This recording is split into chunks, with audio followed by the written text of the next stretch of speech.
how many times does Hollywood make the movie about the happy man and his happy wife at home, and the bad guys come in and they do something stupid and a bullet flies and kills the wife and the kid, or kills the husband and kid in this day of gender equality. And now you have the surviving parent who's mad with anger, and you see it in their eyes.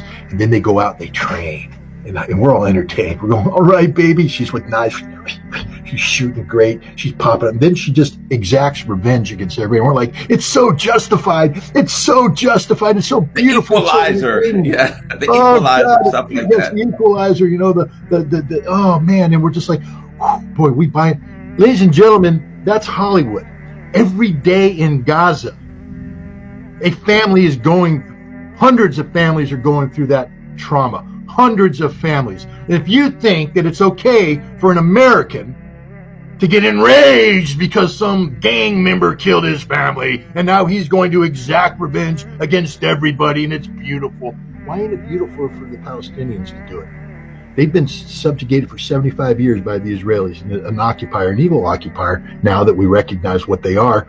And yet we call it terrorism when they do this, when they exact this revenge. And, you know, we supply the bombs, we supply the airplanes, we supply the money, we supply the green light, we provide we are guilty of the same crimes. And at some point in time, they will come back on us. Now, they can't necessarily reside in America and pop up through the sewers and gun down everybody like they do in Hollywood. They do weird things like hijack airplanes and fly them into buildings because that's the weapon they can get to do the most harm. And we call it terrorism. Wake up, people. It's called justice. It's called justice. We can call it American justice if it was done in Hollywood and it's an American. Denzel Washington gets away with it all the time. He's made how many movies like that? Equalizer 1, 2, 3, but he's also done other movies, you know, The Revenge. Man on Fire. I don't know if you ever saw that. Man on Fire. I love that movie. They kidnap a little girl and he kills everybody. Kills everybody because they kidnapped a little girl who ain't even an American.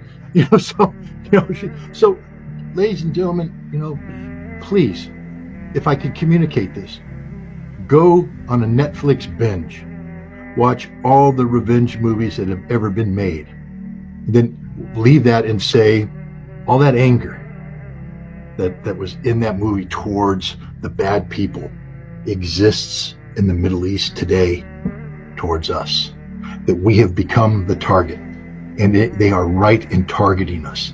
They are just in targeting us. And they will exact their revenge on us if we're not careful. It may be too late because we have done so much harm. This is why diplomats from around the Middle East are pouring in letters to Blinken and Biden saying, guys, we've lost the streets. We've lost it. There was a time, you know, even somebody like me who's relatively well known in the Middle East, I always felt that I could travel to the Middle East, to Iran. I still wouldn't go back to Iraq because I don't know. But I felt like I could go to Beirut. I felt like I could go to Cairo, and travel amongst the Muslim population and not necessarily fear, because you know the Islamic world is generally welcoming of guests, and if you come in as a guest, they will treat you very, very politely and very well. But I'm at the point now where civic norms no longer apply, that the desire for revenge, and that people would no longer view me as Scott Ritter, but view me as an American, because I am an American, and they would treat me as every American should be treated at this point in time, and it won't be pretty. I'm nervous for the first time to take an American passport and travel overseas, because we don't stand for too much that's good anymore.